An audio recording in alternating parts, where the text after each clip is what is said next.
Hola, buenas tardes. Welcome. Hoy tenemos nuestra última sesión. Buenas tardes a todos. Esta es la última sesión sobre democracia y diversidad.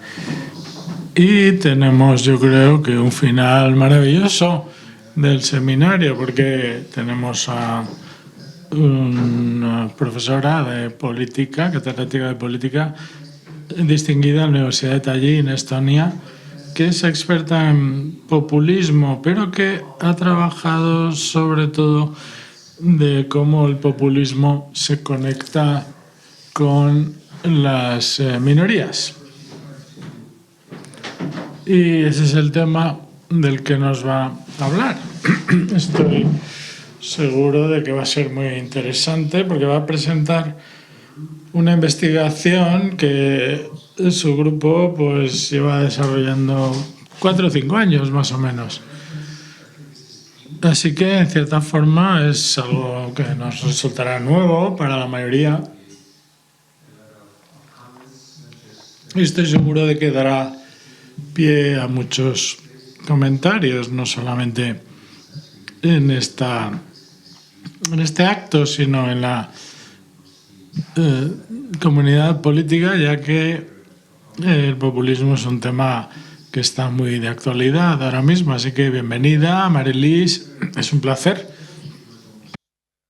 tenerte con nosotros.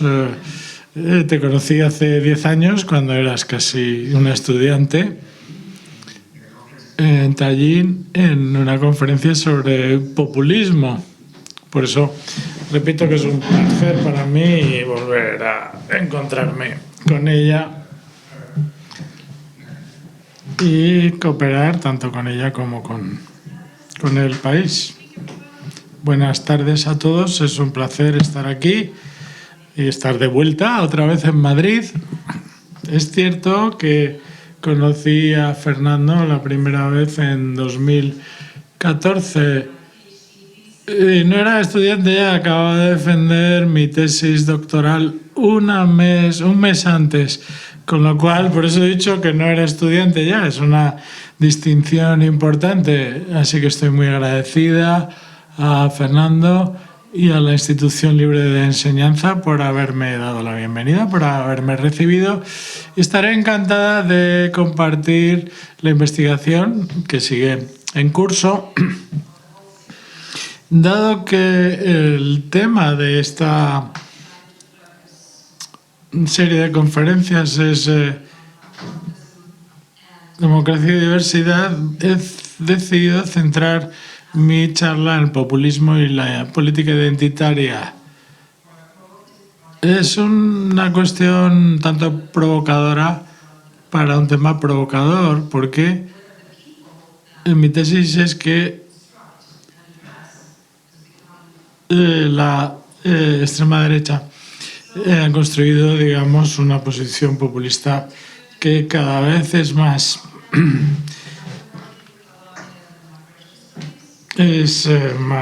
común.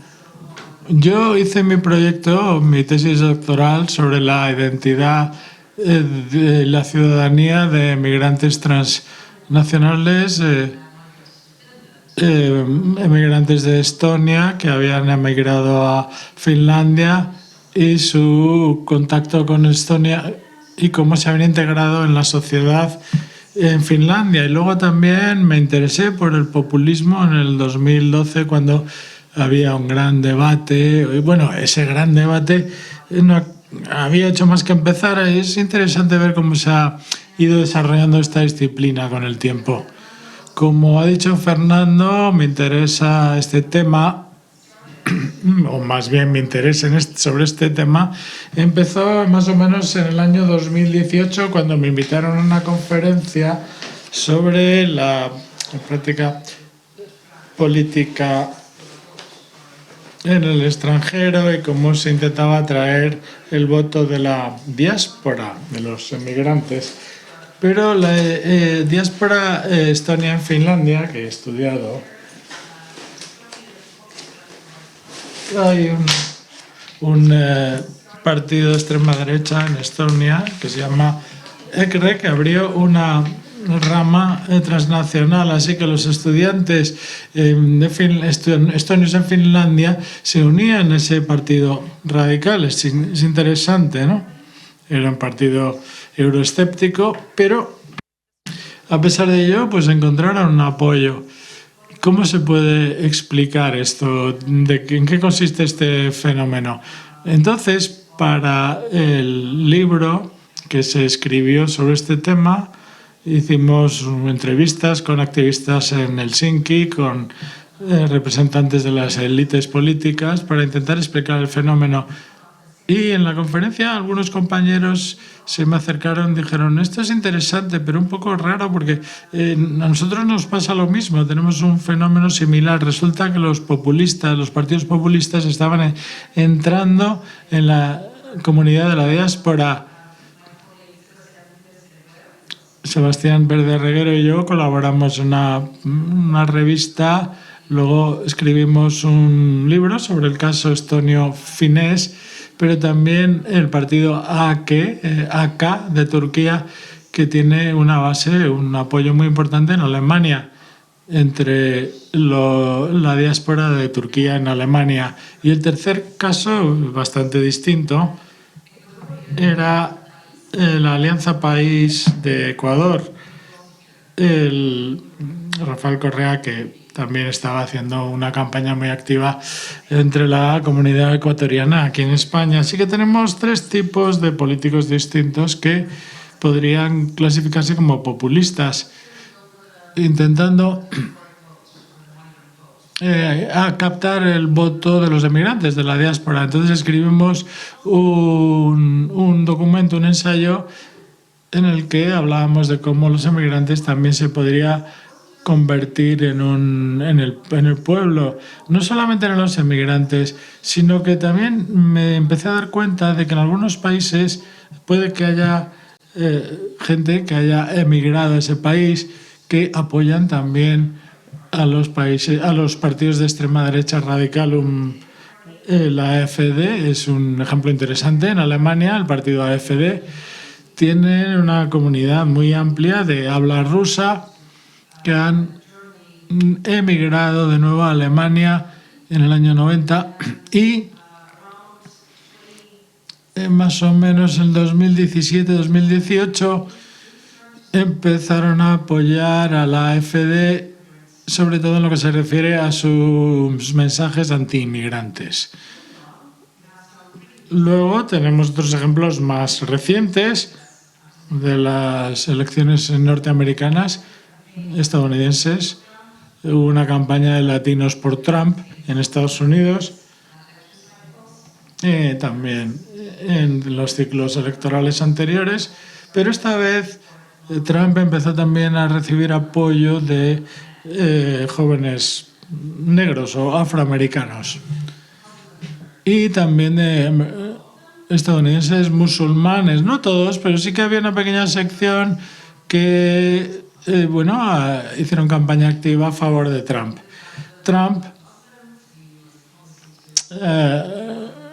me propuso en el pasado implantar una prohibición de los musulmanes en Estados Unidos y digamos que les menospreció, incluso les insultó, a pesar de lo cual consiguió un apoyo bastante amplio entre esta comunidad. Ustedes conocen la política española mejor que yo. Aquí también tenemos ejemplos interesantes. Una campaña de apoyo al partido Vox, que se llama Latinos por Abascal. También en Portugal hay algo similar. El partido Chega está haciendo campaña entre la comunidad brasileña en Portugal. Y Marine Le Pen en Francia, yo creo que fue la primera política radical que consiguió cerrar la brecha de género. Las mujeres no habían apoyado a los partidos radicales de derecha, eran la mayoría hombres, pero el partido de Liberación Nacional pues consiguió atraer el apoyo de muchas mujeres votantes. También utilizaron a los LGTBI en su campaña. Mi compañero y yo, bueno, pues estamos encantados de tener, no estamos encantados de recibir inmigración musulmana. O sea, era una llamada al apoyo a la comunidad LGTBI también. Hay muchas historias y hay mucha cobertura, por ejemplo, de los inmigrantes en Suecia, la extrema derecha, mejor dicho, en Suecia, en contra de los inmigrantes, que han hecho campaña contra los votantes inmigrantes y supuestamente se han hecho con su apoyo. Los estudios estadísticos no apoyan esa afirmación, no hay ninguna evidencia que haya un apoyo abrumador a estos grupos, pero bueno, es una historia interesante. Lo mismo se puede decir de los Países Bajos, donde el partido de Geert Wilders pues ha afirmado que tiene un gran apoyo entre la población emigrante. Después de las últimas elecciones generales, incluso Geert Wilders le dio las gracias a los votantes musulmanes, lo que desde luego no confirmaron los estudios postelectorales, porque desde luego no fue un candidato muy popular entre los votantes musulmanes de los Países Bajos. No obstante, parece que bueno, existe un intento, parece que hay un intento constante de ganarse el apoyo de estos votantes. Probablemente suene un poco extraño, pero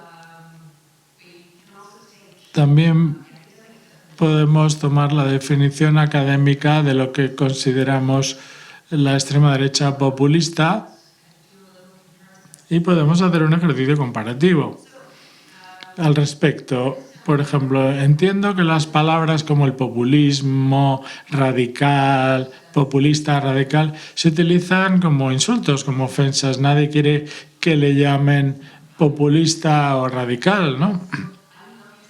Y no utilizo estos términos para atacar a los políticos. Son conceptos que utilizo también en la ciencia política. ¿Qué es necesario para que te llamen un político de extrema derecha? Populista, en esencia, hay tres criterios principales. El primero, el nativismo, que dice que básicamente las naciones, los estados, deben ser habitados exclusivamente por miembros del grupo nativo, es decir, los inmigrantes no nativos, los emigrantes se consideran como anormales o indeseables, malos. Algunos se considera una amenaza. Después, la extrema derecha populista tiende a ser autoritaria. No es que quieran abolir la democracia, sino que tienen una mentalidad autoritaria. Es decir, se espera que haya orden en la sociedad, que hay una forma de comportarse y de vivir, y luego hay una forma desviada, digamos, de vivir. Cualquier tipo de desvío debe ser desalentado o incluso debe castigarse. Es una idea que se basa en la ley, el orden. Todo el mundo debería vivir vidas ordenadas. Y luego hay un tercer tipo de ideología, que es el populismo, que es una idea que viene a decir que hay una lucha entre los buenos, que son los que están ya arraigados en la sociedad, y las élites que tienen su propia ideas de cómo se debe gobernar y que quieren imponer su orden a la gente. Y el populista piensan que debe devolverse el poder a la gente. La voluntad del pueblo, la volonté générale, debe estar por encima del Estado de Derecho, por ejemplo. Entonces, Cuando hablo de partidos de extrema derecha populista, hablo de partidos que comparten este tipo de ideología. Puede haber muchas diferencias en su programa económico, programas educativos o lo que sea, pero estos son las tres características principales que comparten: nativismo, autoritarismo y populismo. Dado que estoy hablando del populismo y de las políticas identitarias, es útil, yo creo, pues presentar el debate que se está produciendo alrededor de los estudios sobre el populismo. Y es un concepto un poco no muy bien definido. Fernando Vallespín ha proporcionado una definición que yo creo que engloba bien los dos ejemplos que he elegido hoy. Yo diría que el principal discrepancia o colisión en los estudios populistas sobre populismo está entre estos dos caballeros: Cas Mudde, que es un experto sobre estudios de extrema derecha, neofascismo, posfascismo, extrema derecha, populismo, etcétera, durante mucho tiempo. Y luego Ernesto Laclau, que es un pensador argentino de izquierda que se ha centrado en el populismo de izquierdas. Así que, en cierta forma, hay una distinción maniquea entre los buenos y el pueblo y las élites malas que hay que derrocar para que se restablezca la voluntad del pueblo, según los populistas, pero no están muy de acuerdo en los detalles. El debate es si el populismo es una ideología o es un discurso, una estrategia discursiva. Cas Mudde ha definido el populismo como una ideología muy estrecha que se centra en algunas propuestas programáticas. Dice que el populismo por sí no puede sostenerse, necesita basarse en el socialismo, populismo de izquierda, o nacionalismo. Entonces de ahí sale el populismo de derecha. Y Laclau, por otra parte, dice que gran parte de los populistas no parecen tener ninguna ideología, así que no se puede llamar ideología, son oportunistas y están redefiniendo constantemente quiénes son la gente a la que representan. Dice que la gente es un significante vacío, es decir, cuando un político habla con empresarios, habla de una forma; cuando habla de una minoría étnica, construye su discurso de otra forma, con los estudiantes de otra, y en definitiva intenta pues englobar estos diferentes discursos. Bueno, quizás no sea un buen ejemplo, pero bueno, se dirigen quizás más a los pequeños empresarios. Pero la estrategia del populista es atraer a diferentes grupos, unirlos y luego acabar con la hegemonía de las élites gobernantes, ¿no? Poner un nuevo poder. Así que cuando hablamos de si la gente está siendo plural, es fácil ver que, según Mudde, es difícil, porque en su definición la gente es homogénea, porque el populismo no define quién es la gente, mientras que, según Laclau, es más bien pluralista, es decir, el populismo está compuesto de diferentes grupos, diferentes necesidades. Yo diría que el populismo permite un sentimiento de pluralismo, pero también hay limitaciones y volveré a ello en un momento. Otro concepto importante en el título de mi presentación es la política identitaria. Esta es una idea que surgió a finales de los años 80, principios de los 90. Una idea bastante progresista, que no tiene mucho que ver con la derecha radical o con el populismo, sino más bien con personas, movimientos, pensadores que querían emancipar a diferentes grupos desfavorecidas,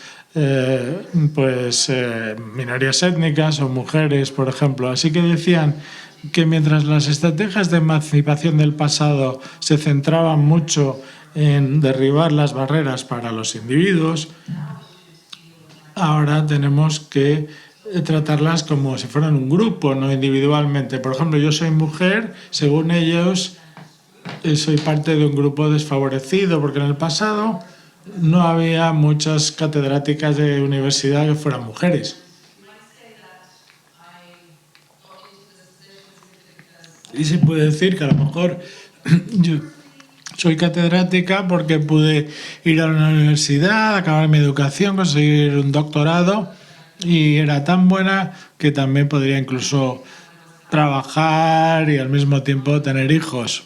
Y que solamente yo podía hacerlo, pero la política identitaria dice que la sociedad en general tiene que comprender que las mujeres son desfavorecidas porque tienen más obligaciones en la sociedad.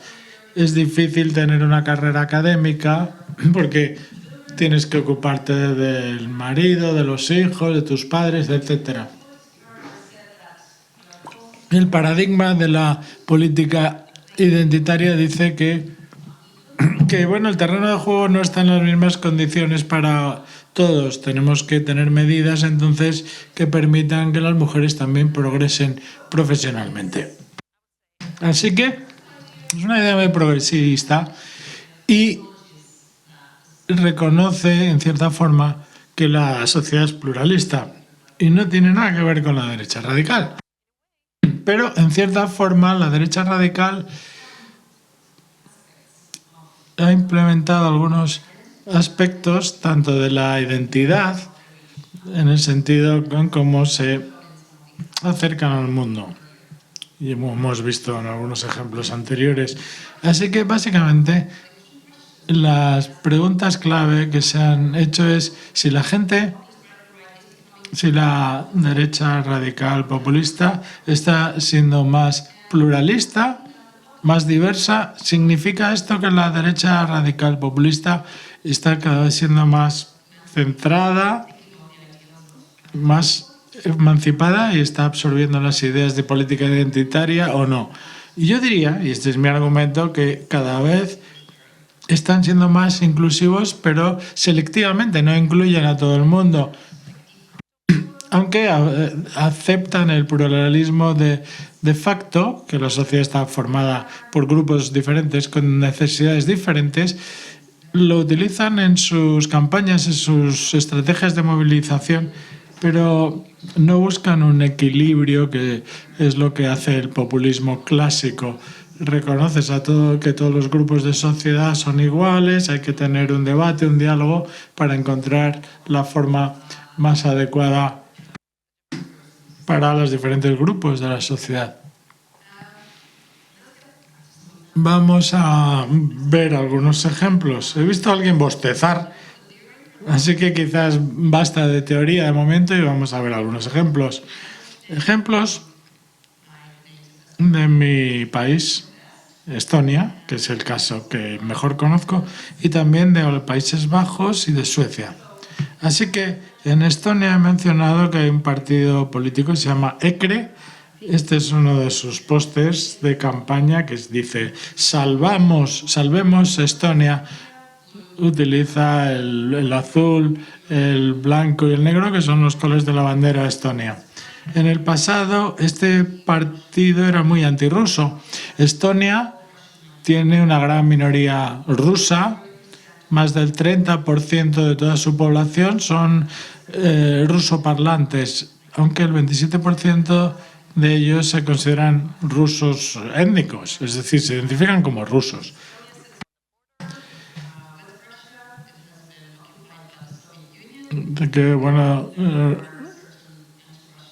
Hay como fue ocupada por la Unión Soviética y, digamos, sentimientos antirrusos.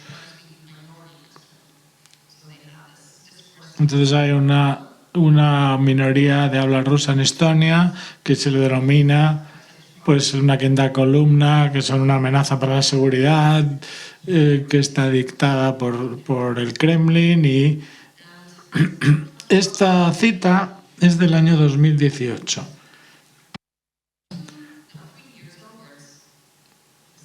Tres años después, esto es lo que tenemos.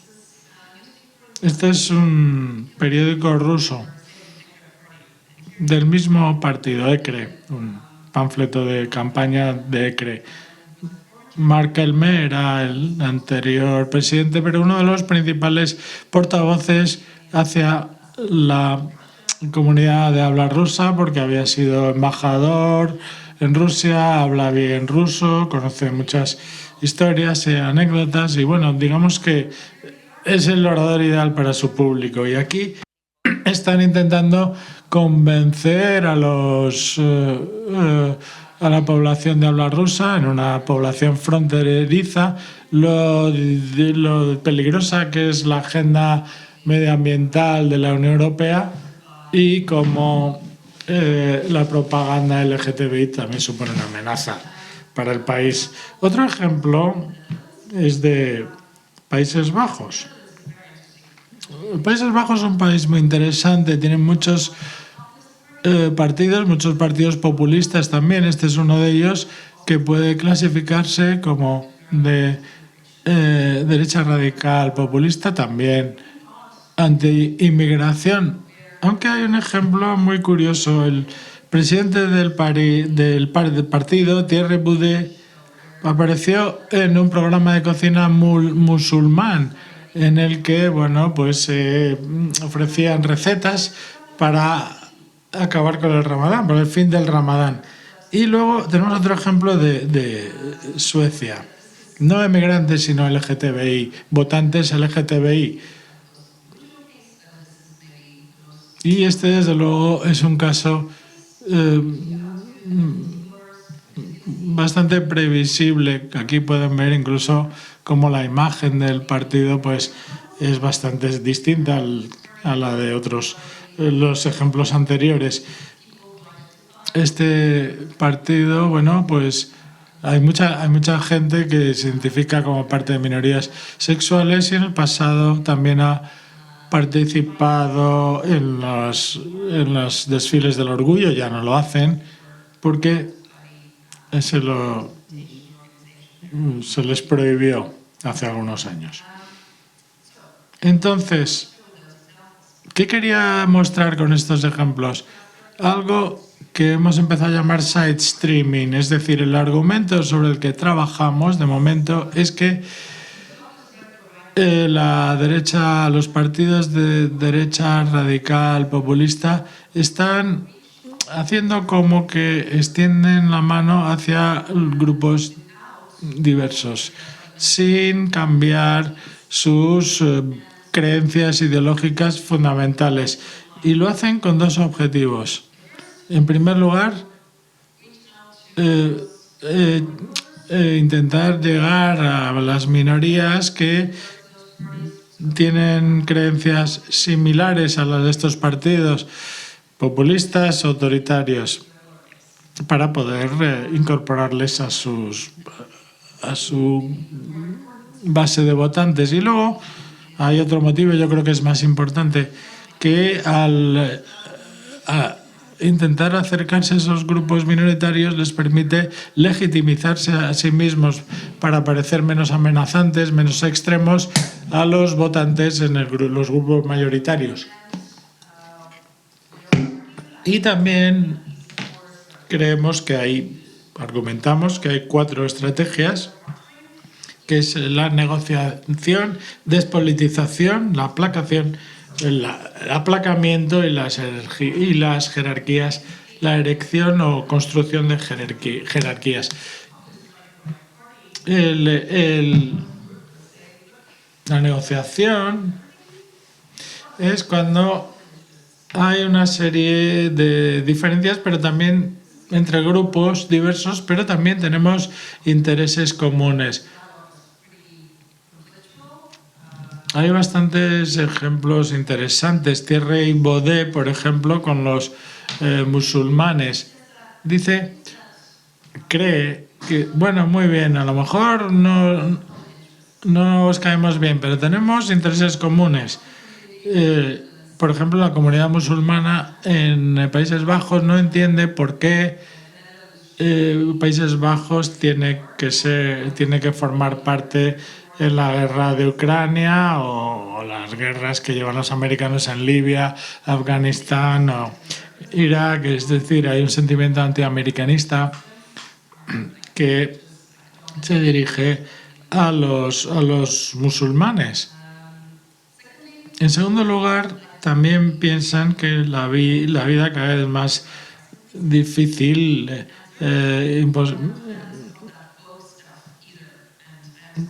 menos asequible,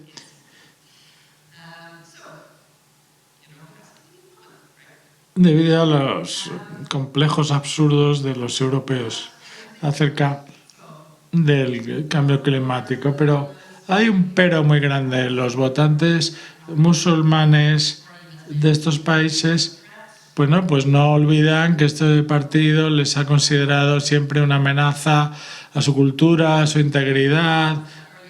Entonces hay que despolitizar ese conflicto anterior. Baudet dice: nunca he estado a favor de la inmigración masiva. Yo creo que ha causado mucha tensión, muchos problemas, pero no creo que ustedes tengan la culpa. No fue su plan venir aquí, entrar en una sociedad en la que ya hay muchos problemas y hay muchas fuerzas que actúan en el mundo que han puesto al mundo en una situación difícil. Es decir, él muestra simpatía por ese grupo, ya que les afirma que los musulmanes pues han sido tomados como una cabeza de turco. Luego, aplacamiento. Para parecer más amables para los radicales, pues también han incorporado a emigrantes en esos grupos. Por ejemplo, aquí tenemos activistas del partido ECRA, rusos estonios, como ya he mencionado. Tienen varios políticos LGTBI. Bo Broman, por ejemplo, es el tesorero del partido, creo, especialista en finanzas. También ha sido responsable de desarrollar la política cultural. Y Johan Nissinen, que luego abandonó el partido, pero que se ha identificado también públicamente como homosexual o queer. Y luego tenemos otras diferentes estrategias, que se trata de construir jerarquías dentro de los grupos a los que intentan dirigirse los partidos de derecha radical o a otros grupos, ¿no? Distinguiendo entre los buenos y los malos. En algunos casos utilizan un lenguaje positivo, es decir, no hablan de la amenaza, sino que celebran la diferencia en cierta forma. Algunos ejemplos. Este es un ejemplo de jerarquías entre grupos. Por ejemplo, Eckler habla de los buenos rusos y los malos rusos en Estonia. Hay rusos en Estonia que comparten nuestros valores y opiniones conservadoras. Los rusos no están de acuerdo con nuestras tesis patrióticas, pero también hay rusos conservadores que tienen opiniones chauvinistas. Será mucho más difícil para ellos estar a la altura de nosotros, pero el votante ruso en Estonia es cada vez más versátil y yo creo que eso es algo muy positivo. Es decir, no intentan acercarse a todos los rusos, sino a los que votan por ellos, ¿no? O bien, luego, Jimmy Åkesson, el presidente del partido demócrata sueco, que dice: nosotros representamos a los homosexuales que no viven su sexualidad, sino que viven vidas normales y que están contentos con eso. Los homosexuales que no quieren ser representados por hombres desnudos con consoladores. Ha habido bastante literatura sobre cómo los diferentes grupos se están obligando a enfrentarse unos con otros. Jasper Cuar, por ejemplo, que estaba investigando el discurso político en Estados Unidos, por ejemplo, básicamente decía que la cultura islámica y los derechos culturales de los musulmanes se les obligaba a enfrentarse contra la comunidad LGTBI. De cierta forma, diciendo los musulmanes no conceden ningún derecho a la comunidad LGTBI, con lo cual el Islam o los musulmanes son una amenaza. Esa retórica se llama homonacionalismo. Posteriormente, Sarah Farris desarrolló el concepto del femonacionalismo, que viene a decir lo mismo de las mujeres, que los ideales feministas y valores no son apreciados por el Islam, con lo cual los musulmanes son una amenaza para las mujeres, lo que viene a querer decir que se ha metido a todo el mundo en una categoría sobre la base de su religión y que se les pintan como una amenaza para el resto. Y luego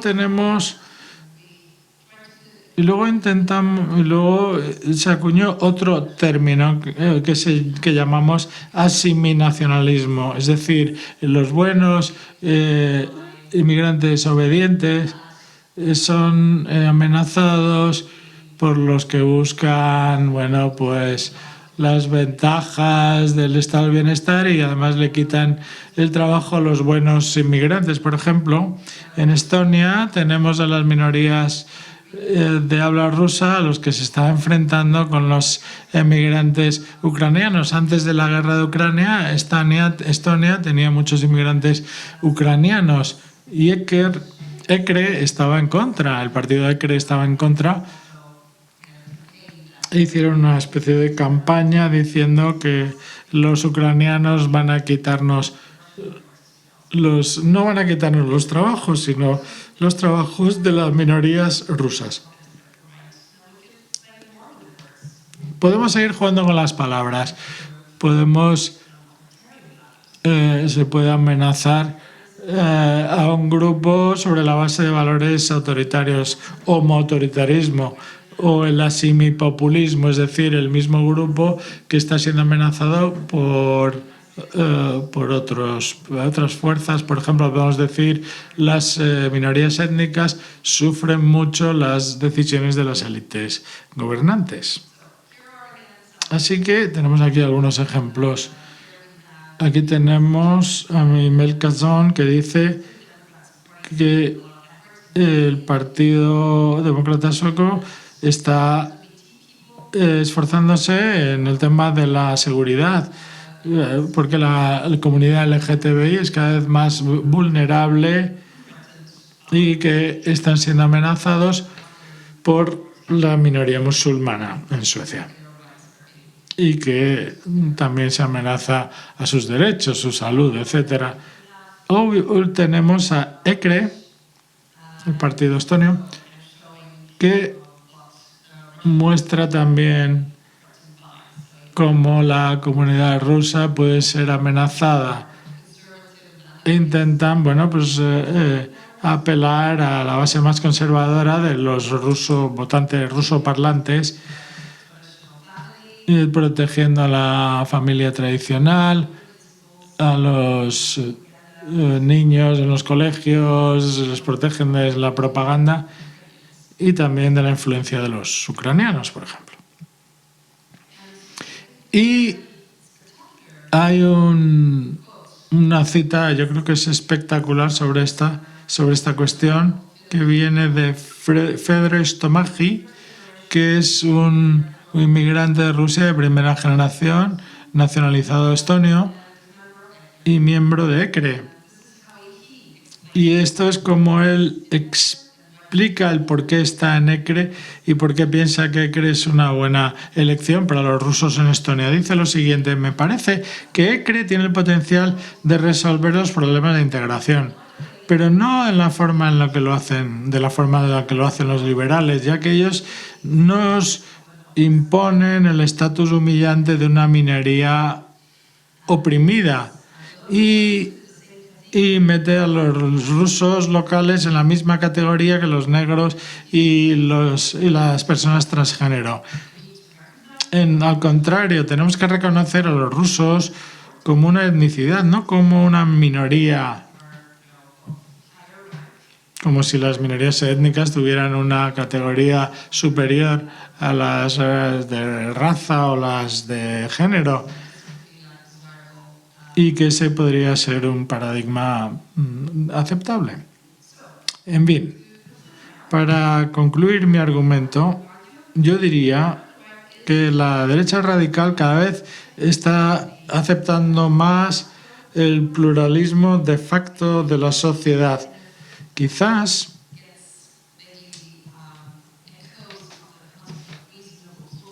está escuchando los ecos del pluralismo de John Rawls, según el cual una sociedad que practica el pluralismo está reconociendo en cierta forma que hay diversidad en la sociedad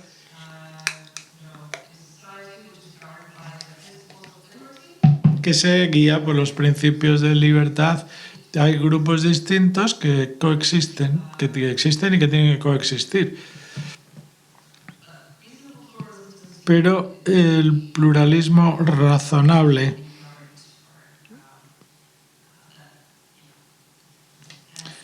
no parece estar demasiado extendido. Yo diría que estamos intentando acercarnos a los grupos minoritarios, o están, mejor dicho, intentando acercarse a los grupos minoritarios mediante una especie de trueque, ¿no? Cambiamos votos por intereses comunes, despolitizamos conflictos anteriores, aplacamos a los políticos, a los minoritarios y construimos nuevas jerarquías.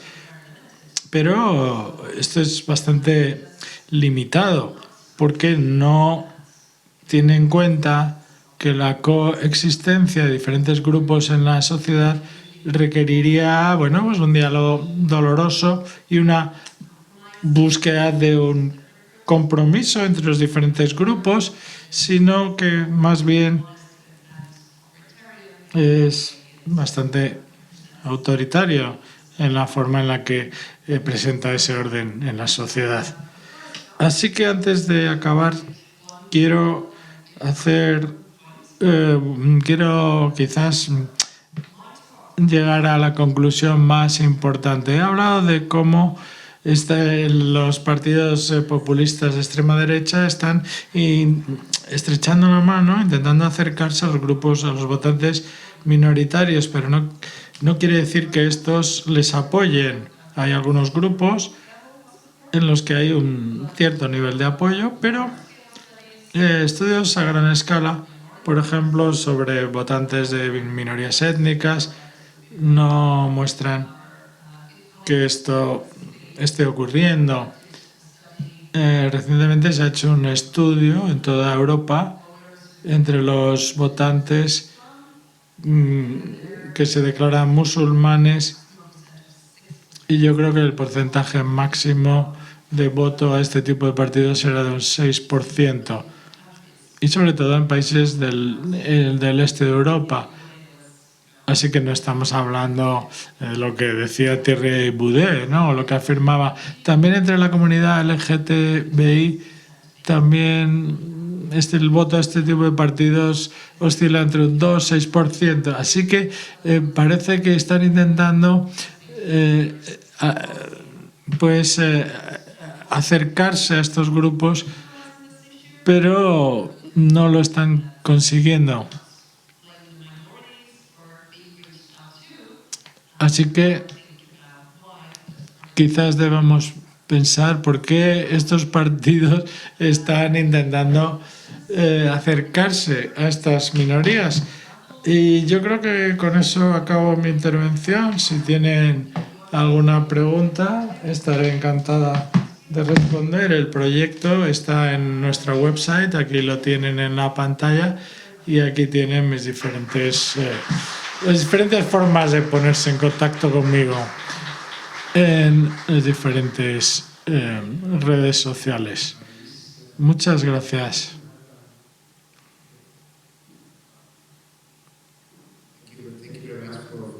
Gracias por esta presentación tan interesante, Marilis. Yo creo que el concepto del side streaming es bastante provocativo y sugerente para el público.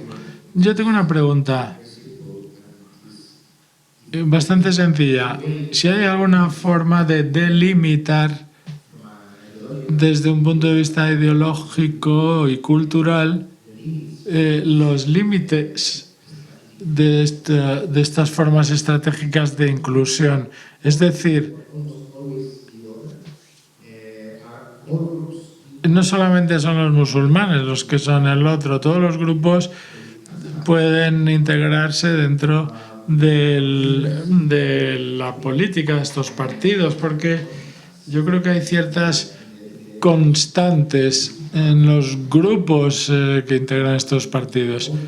La mayoría de ellos parecen pensar que son aceptados siempre que acepten los valores occidentales, ¿no? Para resumirlo, mujeres tradicionales, gays, nacionalistas, inmigrantes, pero con antecedentes cristianos. Así que quizás, no sé hasta qué punto podría ser razonable empezar a llamar estos partidos no anti-inmigración, sino pro-occidentales. Y estoy pensando, por ejemplo, que quizás el enfoque que hay que aplicar es el formulado por Samuel Huntington, el choque de civilizaciones. Bueno, pues muchas gracias por la pregunta. En general, yo creo que los límites para la inclusión selectiva, desde la perspectiva de la teoría del populismo, bueno, son bastante relajadas. Te puedes construir equivalencias entre distintos grupos, ¿no? Lo hemos visto, ¿no? Que muchos grupos, se ha intentado llegar a ellos a través de distintas tácticas de campaña, pero la segunda parte de la pregunta se refiere a los límites o limitaciones ideológicas. Desde esa perspectiva, yo creo que debe haber una estrategia de justificación que esté relacionada con el nativismo, autoritarismo o populismo. Yo diría que no es una cuestión de valores occidentales. Muchos partidos de derecha radical tienen una ideología que puede llamarse civilizacionismo, es decir, que el mundo occidental está siendo amenazado, que estamos llegando al ocaso de Occidente, estamos perdiendo pues esa lucha, ¿no? Y la derecha radical tiene que proteger a la gente. Pero yo creo que en muchos casos hay una colisión alrededor de los valores autoritarios, que no se correlaciona con los valores occidentales. Algunos políticos de derecha radicales pues aplican el homonacionalismo, femonacionalismo. Otros intentan manifestarse en contra de las minorías de género, por ejemplo. Yo creo que es un concepto muy flexible. La única limitación que yo establecería es cuando el partido deja de ser un partido radical, cuando tenemos un país que está ya, replegando sus posturas autoritarias. Yo creo que ya entraría en una categoría distinta.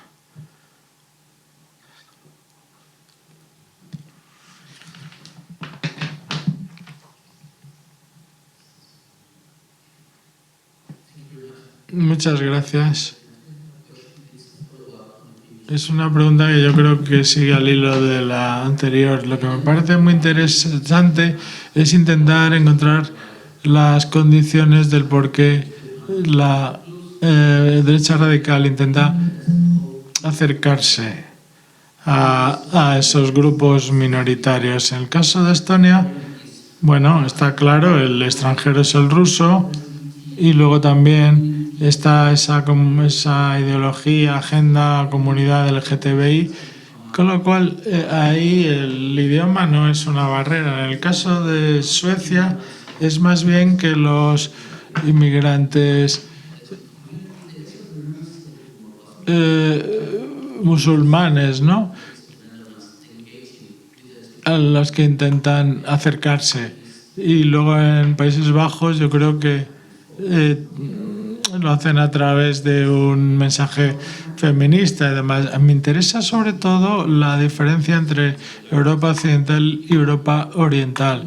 Cómo se construye el orden dentro de esas regiones. Es muy diferente, ¿no? Me gustaría que, bueno, pues explicara en detalle esto. Tiene razón, ¿no? La construcción del otro es la cuestión clave. No es una cuestión de qué grupo queremos incluir, sino más bien quién es la amenaza, quién es el enemigo común contra el que nos podemos unir. Y la minoría de habla rusa en Estonia, que era la amenaza, se convirtió en una amenaza menor o dejó de ser una amenaza cuando empezamos a tener más inmigración a Estonia. Entonces se cambió el discurso hacia una anti-inmigración. La inmigración no era un problema, mientras que ahora que se han convertido en un partido anti-inmigración, pues es posible acercarse a los votantes de habla rusa, que tampoco eran muy partidarios de la inmigración. Por ejemplo, en el contexto de la crisis inmigratoria europea, se hicieron algunos sondeos de opinión entre en Estonia, su actitud hacia acoger inmigrantes, y la minoría de habla rusa era más conservadora,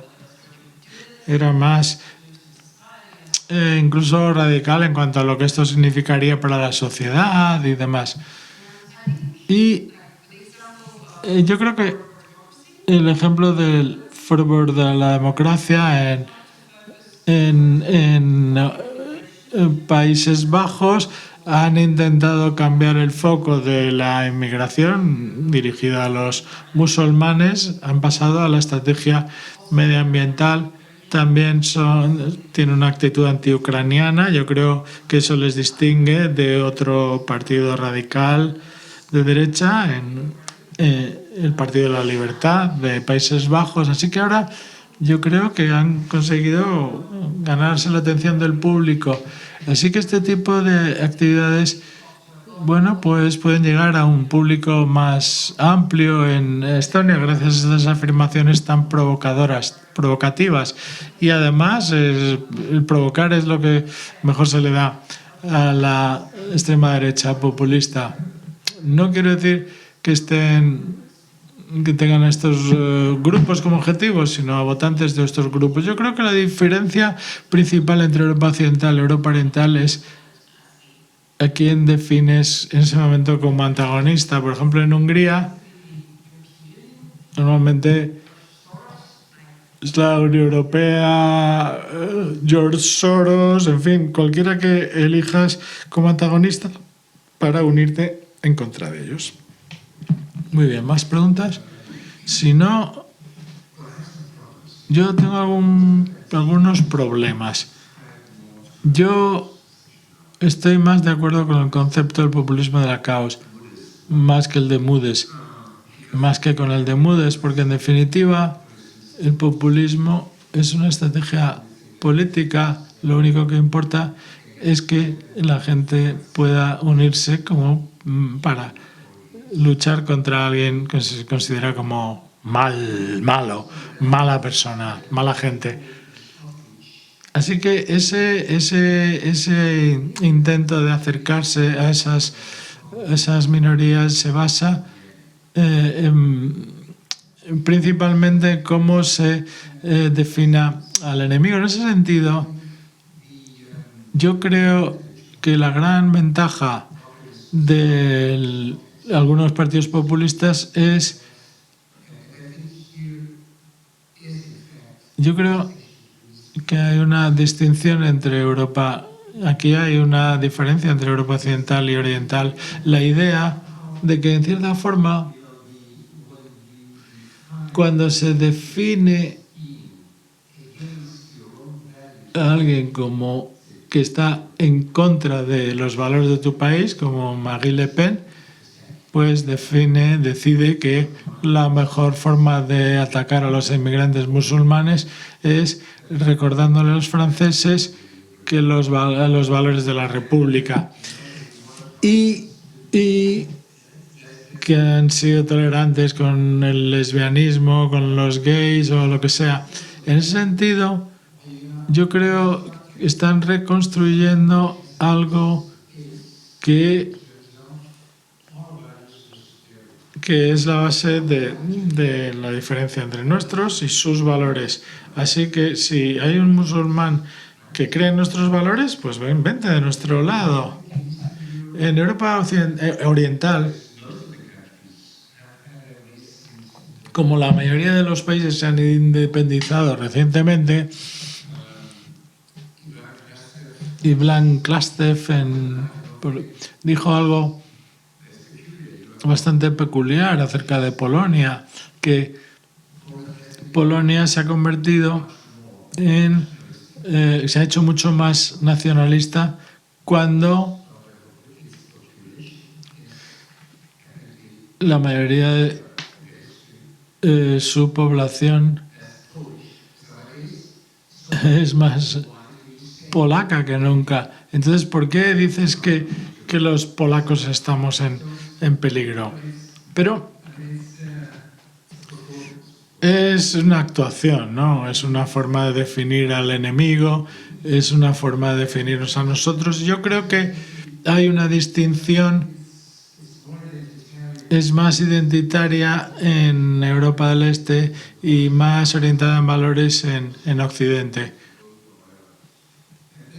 Y luego vamos a introducir el caso de Estados Unidos, porque el movimiento de musulmanes por Trump o los negros por Trump, que es una contradicción. Pero en cierta forma yo creo el problema es cómo se asimila esa disonancia cognitiva. Es decir, que puedes ser capaz de establecer una equivalencia entre tu identidad como negro y alguien que está listo para votar a Trump porque es un chauvinista blanco. Entonces, ¿cómo se resuelve esto? Ese desfase, esa diferencia. Y yo creo que solamente es cuando la necesidad de integrar es más fuerte que la necesidad de defender tu propia identidad o tus propios valores culturales o tu propia etnicidad. Así que eso ocurre, por ejemplo, mucho entre los latinos, sobre todo entre los hombres latinos. Así que necesitan desesperadamente integrarse, no quieren considerarse latinos. Y esto es algo que tenemos que debatir de entrada. Y esto es algo que no ocurre en muchos países europeos, sobre todo en los mediterráneos, porque es fácil volver a tu país de origen, ¿no? Por ejemplo, España, cuando llega el verano, hay un inmenso río de coches que vienen de Centro Europa, que están conduciendo con destino a Marruecos para pasar las vacaciones. En Estados Unidos no se puede hacer, eso no es tan posible hacerlo, ¿no? Porque hay muchos emigrantes asiáticos, por ejemplo, no es tan fácil como en Europa. Así que esta idea de cómo evitar esa disonancia cognitiva entre aquellos a los que quieres acercarte y tu propio partido no es sencilla. Solo es posible en algunas circunstancias, algunas condiciones. Bueno, tú lo has dicho antes, solo es un 6% los que yo llamaría extremos. Así que es algo que no es fácil de estructurar, ¿no? Esas diferencias. Sí, no, ¿por dónde empiezo?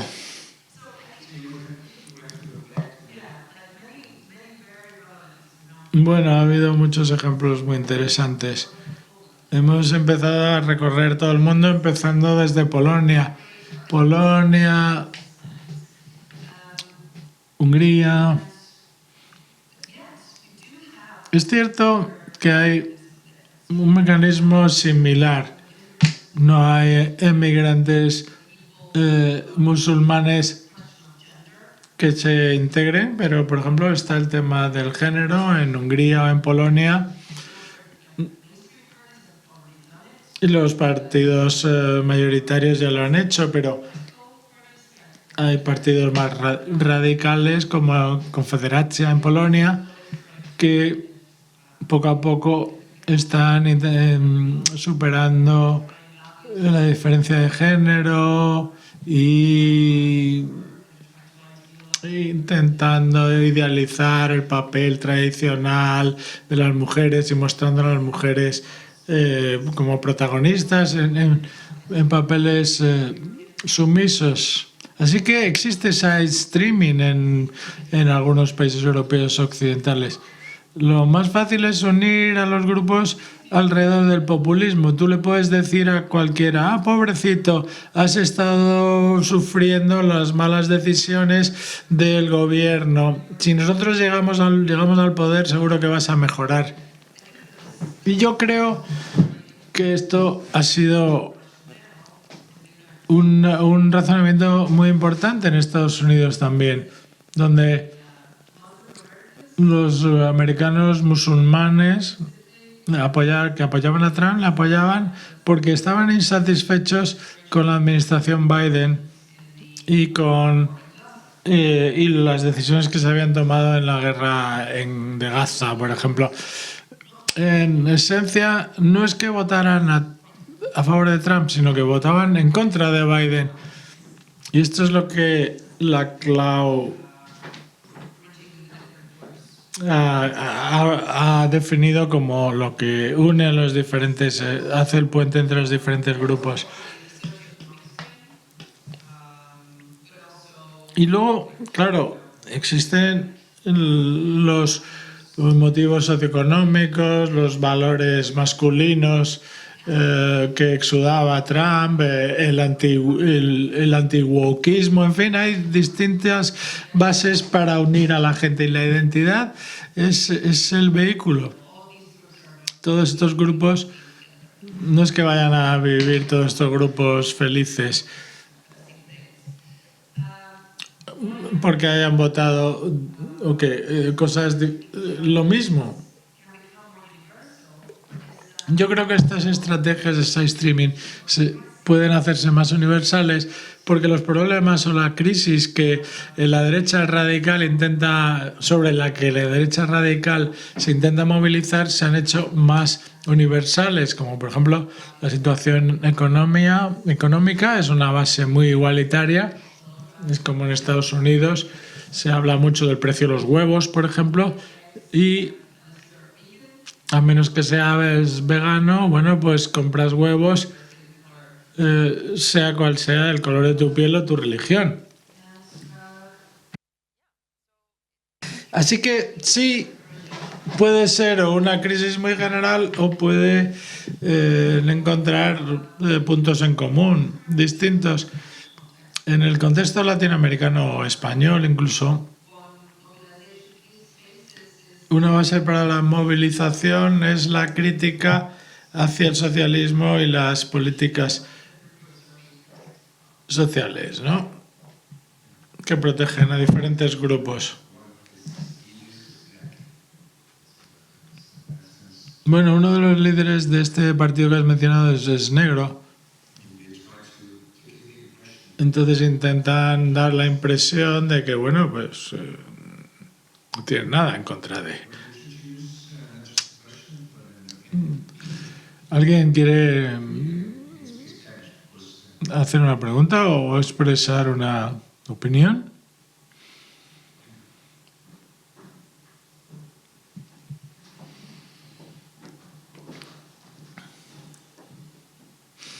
A todos, y lo primero que querría es pedir disculpas si puedo entretener a alguien que o se quiera o no se quiera ir.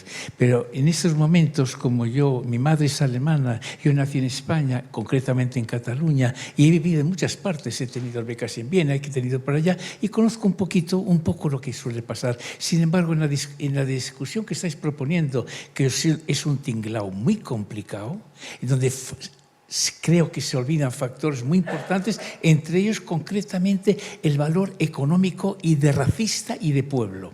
Por ejemplo, yo he nacido en Tarragona.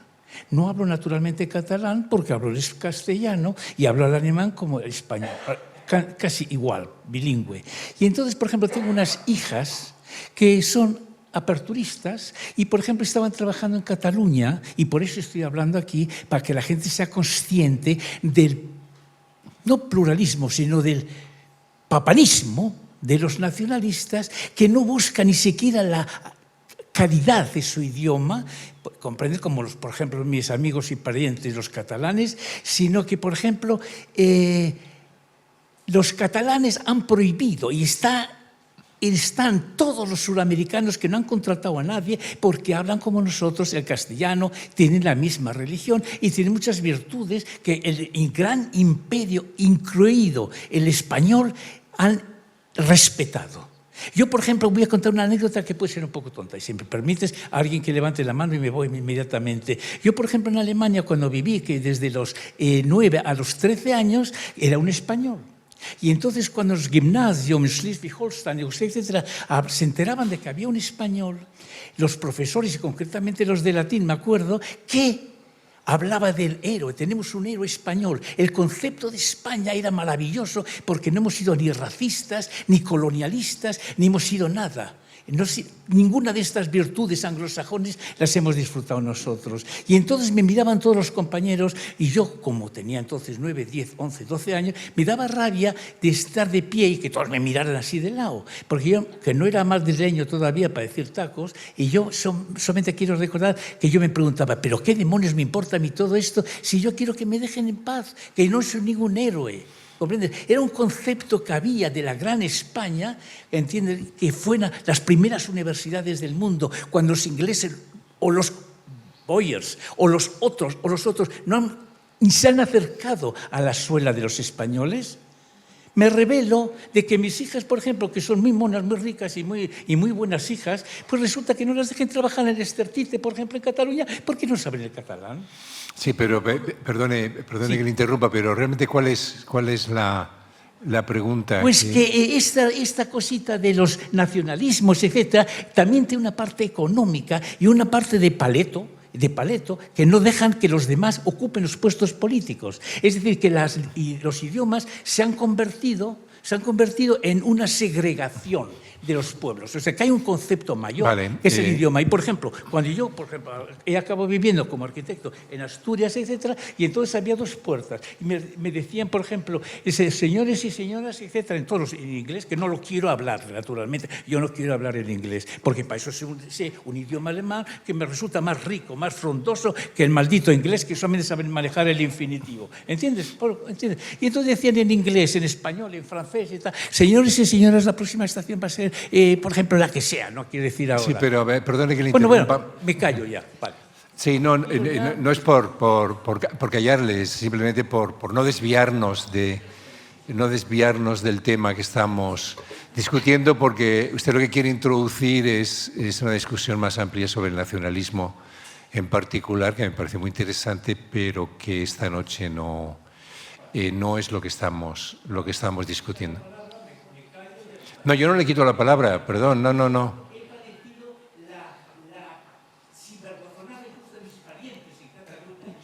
Sí, yo comprendo que usted tenga una queja porque ha sufrido un nacionalismo radical, pero...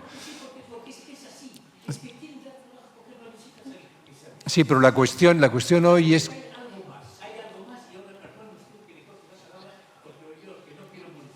Sí, pero el moderador soy yo. Como usted comprenderá, quien lleva...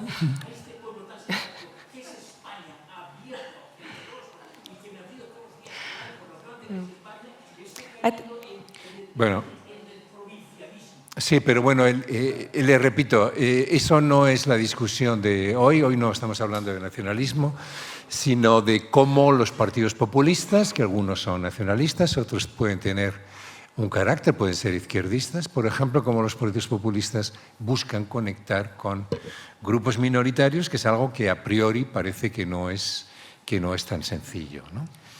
Ok, pero bueno, respeto, por supuesto, su opinión sobre el tema. If I may. Si me lo permite,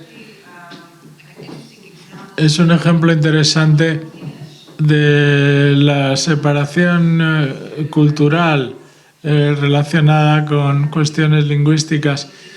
Este puede ser uno de estos temas que se puede utilizar para, digamos, unir a gente en contra de algo. Es un ejemplo interesante. Me recuerda al trabajo que se está haciendo entre diferentes regiones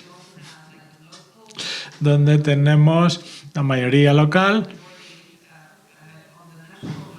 que es una minoría a nivel nacional, pero una mayoría en su región que se siente amenazada también por los inmigrantes. Por ejemplo, en Bolzano, en Italia, hay una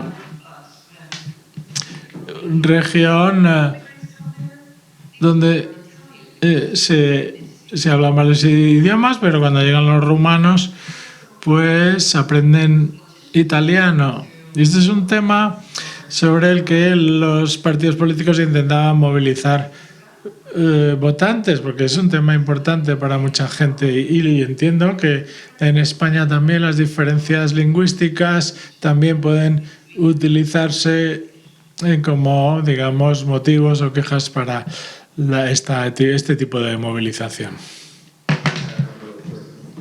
Un par de preguntas del público que está siguiendo esta conferencia online. Mercedes Fabrique pregunta lo siguiente: ¿no piensa que parte del éxito de estas estrategias de inclusión dependen de que las personas de estos grupos minoritarios se sientan especiales? ¿Hasta qué punto esto está relacionado con el individualismo o la sensación de no reconocerte como parte del grupo? Esa es la primera pregunta. Y la segunda, de José María Sauca.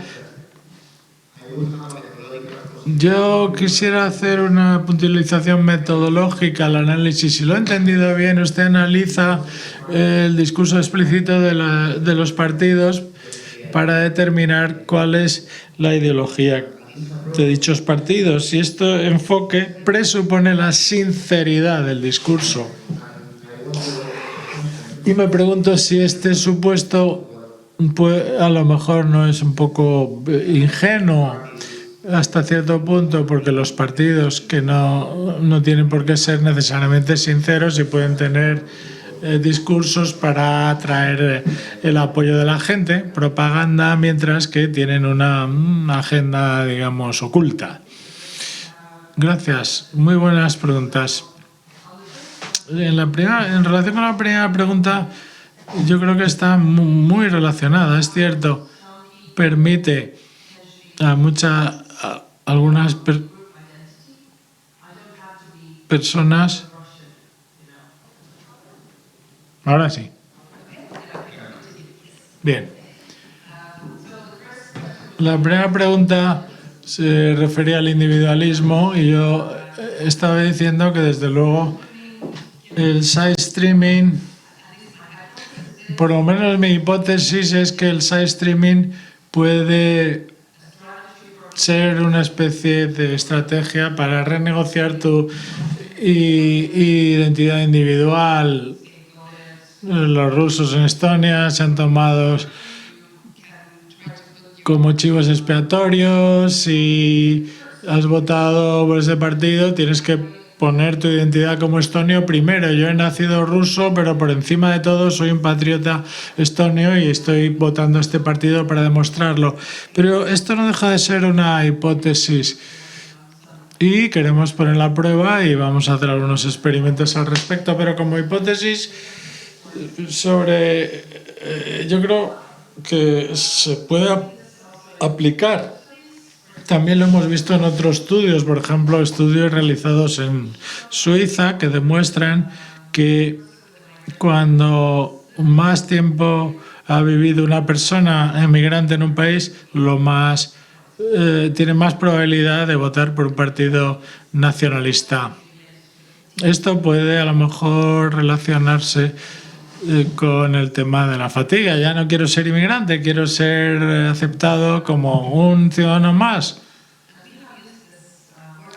En cuanto a la sinceridad, y esto es una palabra que hemos utilizado mucho, por supuesto, no supongo que esto sea necesariamente sincero, este mensaje. No lo descarto tampoco, pero en muchos casos no lo sean. Por eso no estamos diciendo que los partidos intentan acercarse a las minorías, ¿no? Sino que hacen el paripé, actúan como si se acercaran a ellos. Puede ser incluso un espectáculo que se montan ni siquiera para las minorías, sino para el votante, las mayorías étnicas de votantes, que no quiere ser visto como racista o xenófobo. Así puede decir, pero este partido también tiene pues un político blanco, yo no puedo ser racista. Es una especie de legitimación, una estrategia de legitimación de la mayoría étnica. Pero como he dicho, estamos poniendo a prueba los efectos. A lo mejor dentro de un año, si vuelvo, pues tendré más información sobre cómo esto está siendo recibido por los votantes. Muy bien.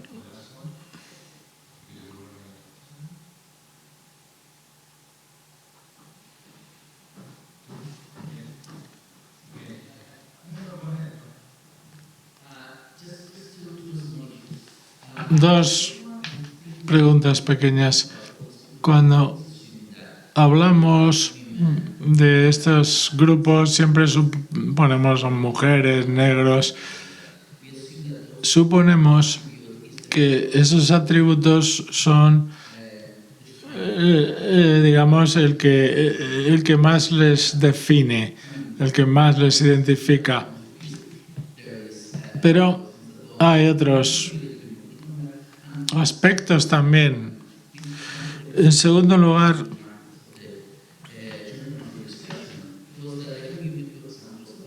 yo puedo darle dos ejemplos en España: Vox y Alianza Catalana, de este tipo de partidos. Ambos partidos, en ambos concurre un fenómeno interesante. En el caso de Vox tenemos al otro, que es el emigrante, pero también es un partido nacionalista español. No puedes ir en contra de los inmigrantes que hablen español. Con lo cual siempre ha habido un cierto equilibrio entre ambas identidades.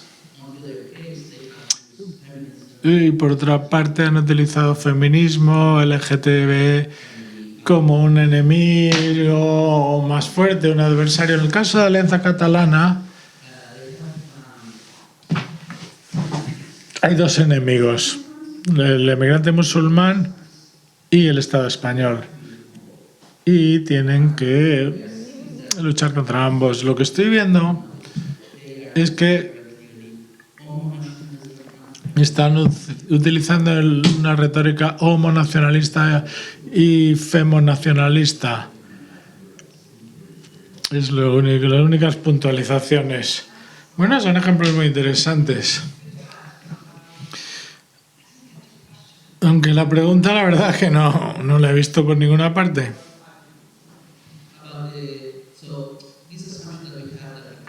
Me refiero a que el supuesto que como existe género, sexualidad, parece que es su, digamos, su rasgo más esencial y más importante.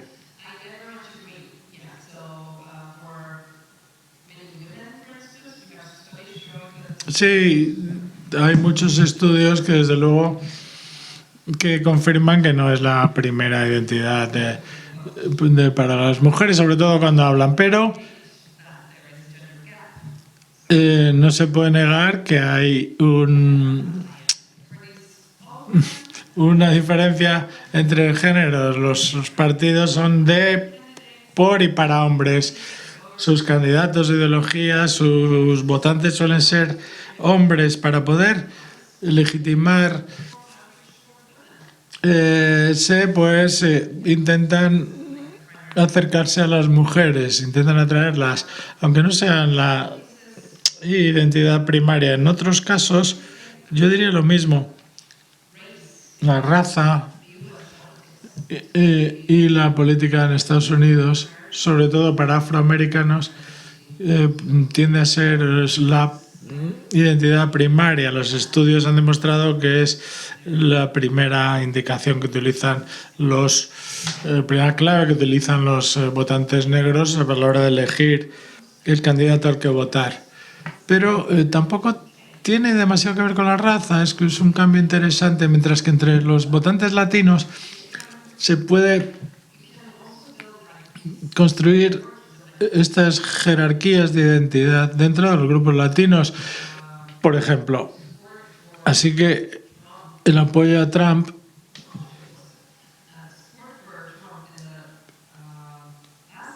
en las últimas elecciones fue más elevado entre los votantes latinos que no se identificaban como latinos o como mexicanos, sino como colombianos o venezolanos o cubanos. Así que la identificación desempeña un papel en lo eficaz que es el side streaming. Pero si intentas acercarte a todos esos grupos, para el resto de la sociedad es como bueno, pues un indicio de otra cosa, ¿no? Que tiene su finalidad. Muy bien, pues muchas gracias, Marilis. Este seminario, creo que han sido 4 lunes bastante intensos, y lo que esperamos es que hayamos conseguido aclararles algunas dudas o crearles otras, que tampoco es mala estrategia. El año que viene vendremos con otro tema, siempre relacionado con la democracia y la tolerancia. Muchísimas gracias por su presencia, de verdad.